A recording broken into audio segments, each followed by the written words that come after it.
Hello everyone, welcome to all of you at mobile Pathshala. आज का हमारा डे 14 है। 13 डेज हो गए हैं कंप्लीट। 13 डेज की सीरीज कंप्लीट हो गई है। अगर आपने अभी 13 डेज का फर्स्ट डे 1 से नहीं देखा है तो आप देख डालिए। पूरा 30 मिनट्स के वीडियोस हैं, आपको काफी ज्यादा अच्छे क्वेश्चंस मिलेंगे। और अगर आप सीरियस होकर पढ़ाई कर रहे हैं तो आप जरूर देखेंगे और आपको अच्छा लगेगा तो आप शेयर भी करिएगा, ठीक है।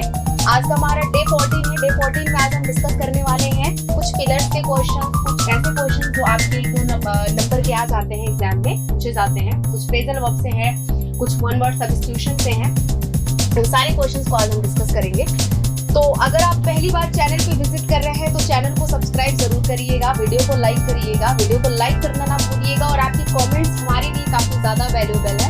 आप अगर कमेंट करके हमको बताएंगे कि आपको किस क्वेश्चन में डाउट है या आपको वीडियो कैसी लगी तो हमें बहुत अच्छा लगेगा। इन सारे क्वेश्चंस को हम बहुत ध्यान से करेंगे, समझेंगे, इनको बहुत अच्छे से करेंगे, क्योंकि ये सारे क्वेश्चन एग्जाम में पूछे जाते हैं और हम इन पे केयर नहीं करते हैं। एक बार फ्रेजल वर्ब रट लिया लेकिन प्रैक्टिस नहीं किया, वन वर्ड सब्स्टिट्यूशन रटा लेकिन प्रैक्टिस नहीं किया, ऐसे में हमारे क्वेश्चंस गलत हो जाते हैं, ठीक है। आज हम देखेंगे इन सारे क्वेश्चंस को। फटाफट से स्टार्ट करते हैं वीडियो गाइस। पहला क्वेश्चन कह रहा है कि you can't smoke here, please. देखो, ये जो आपका क्वेश्चन है इसको ध्यान से देखिएगा। और यहाँ पर ये जो डैश है, ये डैश है बीच में, ठीक है। ये बीच में डैश है। अगर मैं बोलूं you can't smoke here dash please your cigarette, dash please your cigarette.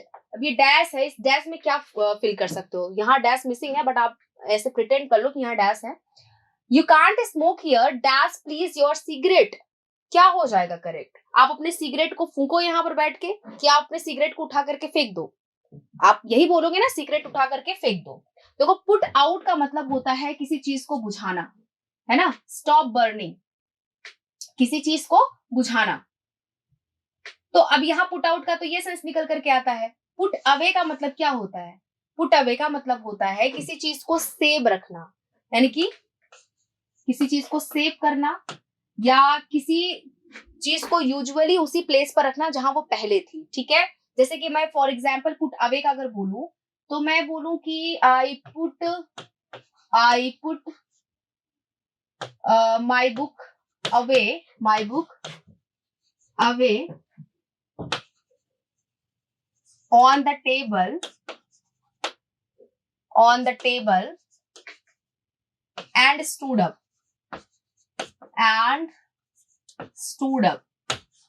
कहने का मतलब ये है, इसका पुट अवे का 2 सेंस निकल करके आता है। या एक तो होता है किसी चीज को सेव करना, किसी चीज को बचाना। जैसे I put 1 lakh rupees, I put 1 lakh rupee away for my upcoming plan.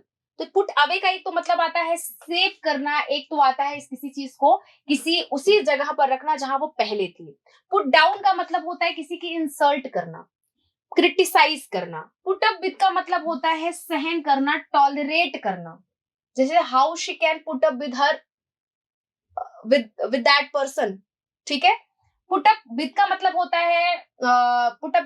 होता है सहन करना। और पुट अप का मतलब होता है किसी चीज को बिल्ड करना, बनाना या रेस करना, या किसी चीज को राइट करना, लिखना। जैसे मैं आपको बोलूं कि अगर put up this word in your copy, तो पुट अप का मतलब होता है क्या? किसी चीज को राइट करना या बिल्ड करना या रेज करना। जैसे you put up this question, तो पुट अप का यहाँ पर जो है एक तो रेज करना, राइट करना, बिल्ड करना, ये तीनों आपके वहां पर बन जाएंगे।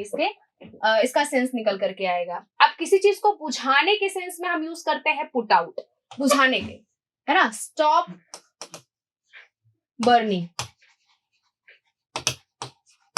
के लिए हम पुट आउट का यूज करते हैं। तो यहाँ पर अभी हमें सिगरेट बुझाने की बात हो जाएगी, तो यहाँ हम क्या यूज करेंगे? पुट आउट यहाँ पर यूज करेंगे। तो अगर आप बोलो पूरा sentence, you can't smoke here, put out please your cigarette, आप अपने सिगरेट को बुझा दो। आप यू कांट स्मोक हियर, तो पुट आउट यहाँ पर हो जाएगा, ठीक है आंसर। नेक्स्ट क्वेश्चन देखेंगे हम। The meeting was called off. Called off क्या है? कॉल्ड ऑफ का फ्रेजल वर्ब है जिसका मतलब होता है किसी चीज को क्या कर देना? पोस्टपोन कर देना।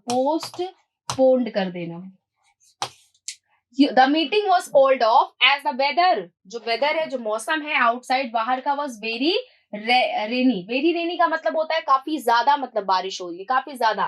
कैट्स एंड डॉग वाली, जो कैट्स एंड डॉग वाला इडियम जानते हो, cats and dog, cats and dog, इसका मतलब होता है काफी ज्यादा बारिश मतलब हो रही है, काफी मूसलाधार बारिश हो रही है। तो अब यहाँ पर वेरी रेनी को हम रिप्लेस करके क्या यूज कर सकते हैं? वेरी रेनी के लिए कौन सा वर्ड इस ऑप्शन से सुटेबल रहेगा? Showering, pouring, drizzling, trickling and dribbling, क्या हो सकता है? देखो, शावरिंग का मतलब होता है बूंदाबांदी। बूंदाबांदी, जैसे कि आप क्या करते हो, शावर लेते हो, अपने घर में नहाने जाते हो तो क्या बोलते हो, हम शावर लेने जा रहे हो, तो शावरिंग का मतलब होता है वो थोड़ा बहुत पानी। शावरिंग यहाँ पर आंसर नहीं होगा। पोरिंग का मतलब क्या होता है? पोरिंग का मतलब होता है वेरी रेनी, यानी बहुत ज्यादा मूसलाधार बारिश। जैसे कि अगर आप मान लिया जैसे कोई, मान लीजिए मेरे पास में बॉटल है और मुझे पानी गिराना है, तो मैं क्या करूंगी, पोर करूंगी पानी ना, पोर करूंगी तो एक ही साथ में ढेर सारा पानी गिराऊंगी कि बूंद बूंद करके गिराऊंगी? ढेर सारा पानी एक ही साथ में गिरा दूंगी। तो पोरिंग का मतलब होता है वेरी रेनी, या फिर बहुत सारा एक साथ में बहुत ज्यादा बारिश हो रही है, ठीक है। तो यहाँ वेरी रेनी के लिए जो आंसर करेक्ट हो जाएगा वो हो जाएगा पोरिंग। ड्रिजलिंग और सॉरिंग का मतलब होता है वही बूंदाबांदी, ठीक है। ट्रिकलिंग का मतलब क्या होता है? ट्रिकलिंग ध्यान से देखना, ट्रिकलिंग का मतलब होता है टपकना, ठीक है, टपकना।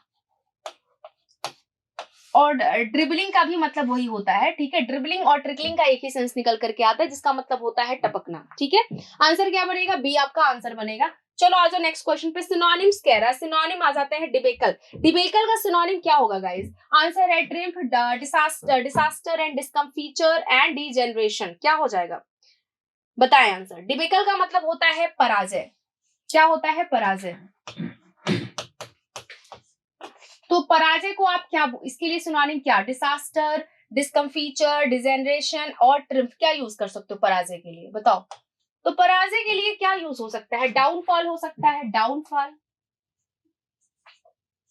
डिजास्टर भी हो सकता है, आंसर यहाँ पर है डिजास्टर, ठीक है। और क्या हो सकता है? डिसइंटीग्रेशन भी हो सकता है, ठीक है। डैमेज भी हो सकता है, डैमेज, डैमेज। और वर्ड आपके दिमाग में आ रहा है तो आप बता सकते हैं, है ना। डैमेज हो सकता है, कैटास्ट्रॉफी हो सकता है, ठीक है। तो आंसर आपका क्या बनेगा? बी बनेगा। ट्रिम्फ का मतलब होता है एक्सट्रीम हैप्पीनेस। ट्रिम्फ का मतलब क्या होता है? एक्सट्रीम हैप्पीनेस, ठीक है। अब इसके लिए क्या वर्ड हो सकता है? ट्रिम्फ के लिए हो सकता है विक्ट्री। क्या हो सकता है? विक्ट्री, ठीक है। और डिस्कम्फीचर के लिए क्या हो सकता है? डिस्कम्फीचर का मतलब क्या होता है? डिस्कम्फीचर मतलब होता है एम्बैरेसमेंट, एम्बैरेसमेंट। इसके लिए जो वर्ड है वो है एम्बैरेसमेंट, ठीक है।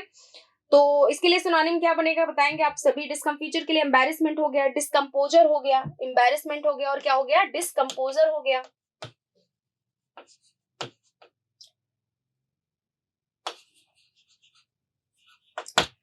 डीजेनरेशन का मतलब क्या होता है?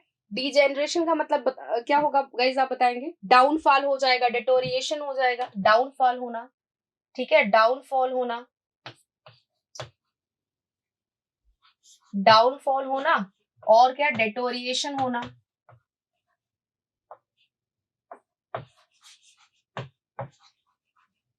डाउनफॉल होना, डेटोरिएशन होना। डिजास्टर का मतलब होता है पराजय, यानी कि यहाँ पर क्या हो जाएगा? बी ऑप्शन आपका क्या हो जाएगा? करेक्ट हो जाएगा। नेक्स्ट क्वेश्चन पे मूव किया जाए। विम्पर, विम्पर का मतलब क्या होगा? विम्पर का मतलब होता है कि ऐसा रोना की आवाज ही ना आए, ऐसा रोना की आवाज ही ना आए। तो विम्पर का मतलब यहाँ पर ऐसा रोना की आवाज, ये रोने से ही है।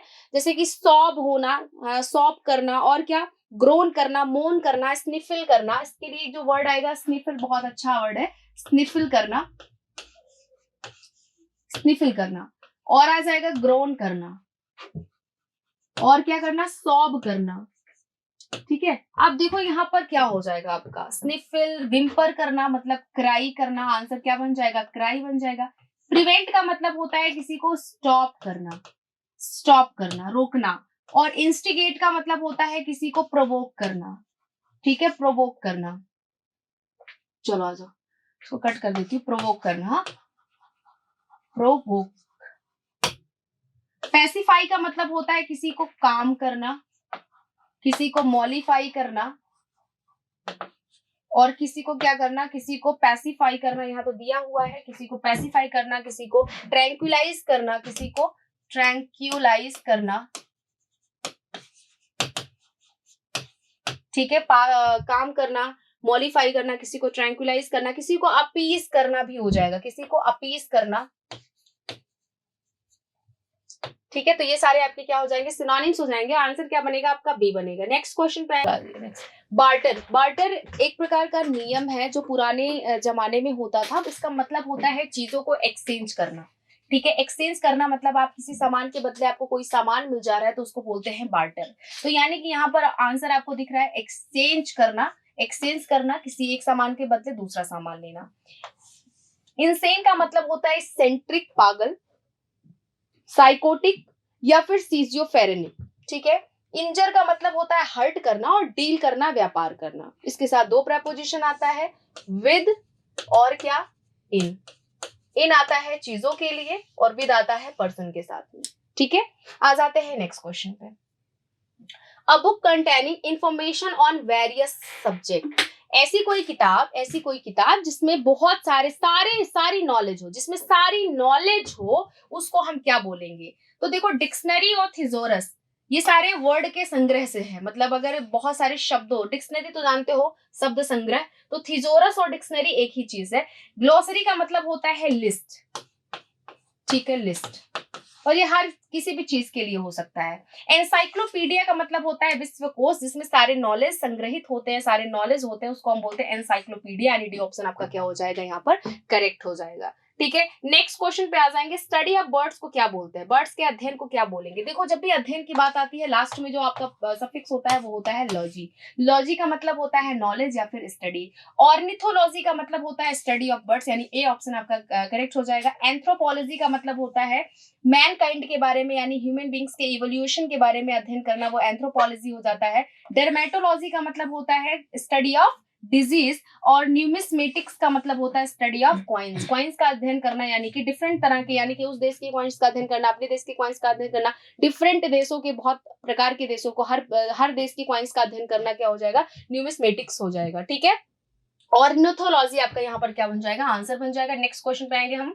वन हु थिंक्स और speak too much of himself, वो इंसान जो अपनी ही केवल बातें करता हो, अपने ही बारे में वो बात बताता हो, उसको हम क्या बोलेंगे। एक्सट्रोवर्ट मतलब होता है जो अपने आप को एक्सप्रेस कर पाए। ठीक है, एक्सप्रेस कर पाए, वो हमारा एक्सट्रोवर्ट है। इसका ऑपोजिट क्या हो जाता है, इंट्रोवर्ट, जो अपने आप को एक्सप्रेस नहीं कर पाता है, इंट्रोवर्ट। ठीक है, नेक्स्ट देखेंगे, लोकवासियस का मतलब क्या होता है। लोकवा, ये जहां भी लोकवा शब्द होता है इसका मतलब होता है टॉक और बात करना, और लोकवासियस का मतलब होता है बहुत ही बातूनी, यानी बहुत टॉकेटिव इंसान। ठीक है, इगोटिस्ट और यहाँ पर एक वर्ड होगा इगोइस्ट। इन सब में क्या अंतर है, इगोइस्ट और इगोटिस्ट में क्या अंतर है। इगोटिस्ट वो इंसान जो केवल अपने बारे में बात करता हो, उसको लगता हो कि वही बस परम ज्ञानी है, ओमनीपोटेंट है, ओमनीशिएंट है, वही परम ज्ञानी सर्वशक्तिदाता है, तो वो इंसान क्या होता है, इगोटिस्ट होता है। आंसर क्या बन जाएगा, सी बन जाएगा। और इगोइस्ट इंसान वो होता है जो बहुत ज्यादा क्या हो, सेल्फिश हो, बहुत ज्यादा स्वार्थी हो। ठीक है, बहुत ज्यादा स्वार्थी जो इंसान होता है उसको हम क्या बोलते हैं, उसको हम इगोइस्ट बोलते हैं, इगोटिस्ट नहीं बोलते हैं। ठीक है, तो ये बातें हो जाती हैं। आ जाते हैं नेक्स्ट क्वेश्चन पे हम। N insignificant fall that can be forgiven, ऐसी कोई गलती जिसको माफ किया जा सके, उसको हम क्या बोलेंगे।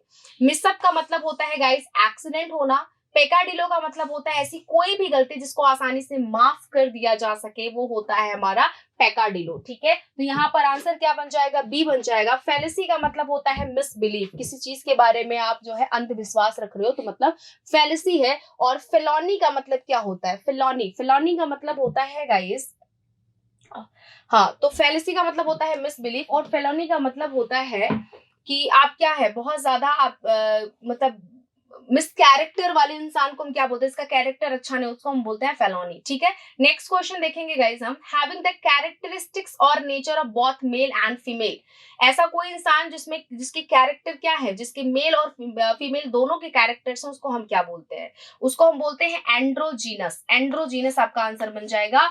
एफिमिनेट वो इंसान होता है जो मेल हो लेकिन फीमेल की तरह एक्ट करता हो, मेल हो लेकिन फीमेल की तरह अगर वो एक्ट कर रहा है तो वो क्या है, एफिमिनेट है। हेट्रोसेक्सुअल क्या होता है, हेट्रोसेक्सुअल अगर आपका डिफरेंट जेंडर के प्रति आपका अट्रैक्शन है, attraction between different gender is called the heterosexual. Homosexual क्या होता है, एक ही जेंडर में यानी कि एक ही जेंडर में क्या हो, अट्रैक्शन हो, तो आपका होमोसेक्सुअल है। एंड्रोजीनस क्या होता है, एंड्रोजीनस एक ही इंसान के अंदर मेल की भी क्वालिटी है, फीमेल की भी क्वालिटी है, that person is called the androgynous. ठीक है। होमोसेक्सुअल एक ही पर्सन यानी कि सिमिलर जेंडर में अट्रैक्शन जब होता है, attraction between similar gender, attraction between different gender, and effeminate a person who is a man but act as a woman is called the effeminate. so answer आपका यहाँ पर क्या हो जाएगा, एंड्रोजीनस हो जाएगा। नेक्स्ट क्वेश्चन देखेंगे गाइज आप सभी। आज हम यहाँ पर पढ़ने वाले हैं वन वर्ड सब्स्टिट्यूशंस, जो बहुत ज्यादा इंपॉर्टेंट कुछ वर्ड्स हमारे सामने, इन वर्ड्स को देखेंगे और उनकी मीनिंग्स को देखेंगे। ठीक है। अब देखो, पहला हमारा जो वर्ड है वो है ऑडियंस से। ऑडियंस का मतलब क्या है, ऑडियंस मतलब होता है दर्शक, किसी भी चीज के दर्शक होते हैं, जैसे आप हमारे लिए हैं। ठीक है। अगर आप कहीं परफॉर्म कर रहे हैं तो आपके वहां दर्शक है, दर्शक जो कि देखने वाले होते हैं। A number of people listening to a lecture, ऐसे इंसान जो किसी लेक्चर को सुन रहे हो, ऐसे आप सुन रहे हैं, ऑडियंस हुए। अल्ट्रुइस्ट का मतलब होता है परोपकारी, परोपकारी जो दूसरे के लिए परोपकार करता हो। इसका मतलब आप हिंदी से समझ के होंगे कि ऐसी कोई भी चीज जिससे हमें कोई लाभ नहीं हो रहा है, हम दूसरों पे उपकार कर रहे हैं, तो दूसरों पे उपकार करने वाले इंसान को अल्ट्रुइस्ट बोला जाता है। One who consider the happiness and well being of others first, जो लोगों की खुशी के बारे में सबसे पहले सोचता है, that person is called altruist. Next question, atheist. देखो, आ वर्ड जिस भी लास्ट में आ यूज हो जाता है, इन यूज हो जाता है ना, मिस यूज हो जाता है, ठीक है, अन यूज हो जाता है, वहां पर ये सारे प्रीफिक्स अगर किसी वर्ड में ऐड हो जाते हैं, वो वर्ड हमारा क्या हो जाता है, नेगेटिव हो जाता है। ठीक है। अथीस्ट यहाँ पर है, और थीस्ट वर्ड, ये थीस्ट वर्ड हमारा रिलेटेड है गॉड से। अथीस्ट हो गया मतलब वो इंसान जिसको भगवान में बिल्कुल विश्वास नहीं होता है, उसको हम बोलते हैं क्या, नास्तिक बोलते हैं। सो अथीस्ट का मतलब होता है a person who does not believe in God, वो इंसान जो भगवान में बिल्कुल भी विश्वास नहीं करता हो। ठीक है। एंथ्रोपोलॉजिस्ट मतलब क्या होता है, एंथ्रोपोलॉजिस्ट का मतलब होता है मानववैज्ञानिक, यानी one who studies the evolution of Mankind, यानी कि वो जो व्यक्ति के उद्भव के बारे में अध्ययन करता हो कि व्यक्ति कैसे पहले क्या था, अब क्या है, उसके हर डेवलपमेंट के बारे में जो बताता हो, वो हमारा कहलाता है एंथ्रोपोलॉजिस्ट, यानी कि मानववैज्ञानिक। ठीक है। आ जाते हैं नेक्स्ट क्वेश्चन पे। ऑटोक्रेसी, ऑटो का मतलब होता है एक, ऑटोक्रेसी का मतलब होता है गवर्नमेंट, ऑटो का मतलब होता है एक, यानी इसको हम क्या बोलेंगे, इसको हम बोलेंगे एक तंत्र, गवर्नमेंट बाय वन पर्सन, एक इंसान के द्वारा गवर्नमेंट जब किया जाता है, एक इंसान के द्वारा राज किया जाता है, तो उसको हम क्या बोलते हैं, उसको हम बोलते हैं ऑटोक्रेसी। ठीक है। या बोलो आप क्या, एक तंत्र बोलो।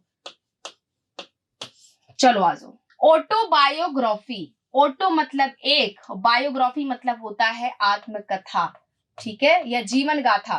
ऑटोबायोग्राफी का मतलब होता है आत्मकथा, इसको हम हिंदी में बोलते हैं आत्मकथा, और इसका मतलब क्या होता है पहले ये समझ लो। ऑटोबायोग्राफी और बायोग्राफी में क्या डिफरेंस है। ऑटोबायोग्राफी खुद से लिखी जाती है, बायोग्राफी कोई दूसरा लिखता है। जीवन की कहानी एक ही इंसान की होती है, लेकिन जब वो व्यक्ति खुद लिखता है तो ऑटोबायोग्राफी, कोई दूसरा लिखता है तो वो बायोग्राफी होती है। A life history of a person written by himself is called autobiography. A life history of a person written by other is called the biography. Next question पे देखेंगे। नेक्स्ट हमारा एम्प्यूटेट है। एम्प्यूटेट का मतलब क्या होता है, एम्प्यूटेट का मतलब होता है अंग विच्छेद करना, जिसको आप पोस्टमार्टम भी बोलते हो। The cut of a part of persons body which is infected, यहाँ बात इन्फेक्शन से रिलेटेड है कि अगर व्यक्ति के क्या है, व्यक्ति के बॉडी के पार्ट्स जो कि इन्फेक्टेड है उनको अलग कर दिया जाए, that is called the amputate करना, यानी कि अंग विच्छेद करना। ठीक है। नेक्स्ट क्वेश्चन पे आ जाओ, नेक्स्ट वर्ड पे आ जाओ। आर्सेनल क्या होता है, a place for ammunition and weapons, यानी हथियारों के रखने के स्थान को हम क्या बोलते हैं, आर्सेनल बोलते हैं, जिसको हिंदी में बोलेंगे शस्त्रागार, यानी शस्त्र रखने के स्थान को हम क्या बोलेंगे, आर्सेनल बोलेंगे। ठीक है, आर्सेनल का मतलब होता है जहां पर हम अपने हथियार शस्त्र रख पाए उसको आर्सेनल बोलते हैं। ठीक है, नेक्स्ट आ जाओ गाइस, अर्चिप्स। अर्चिप्स का मतलब क्या होता है, अर्चिप्स। अब देखो ये चिप्स नहीं है, बोला तो ऐसे जा रहा है जैसे खाने का मन कर दे। अर्चिप्स, अर्चिप्स का मतलब होता है प्लेस वेयर गवर्नमेंट और पब्लिक रिकॉर्ड्स आर केप्ट। ऐसा स्थान जहां पर क्या रखा जाए, जहां पर गवर्नमेंट के सारे रिकॉर्ड्स रखे जाए, कौन सी फाइल कहां पर है, क्या है, मतलब जो जरूरी कागज पत्र हैं जिस स्थान पर रखे जाते हैं उसको हम क्या बोलते हैं, अर्चिप्स बोलते हैं।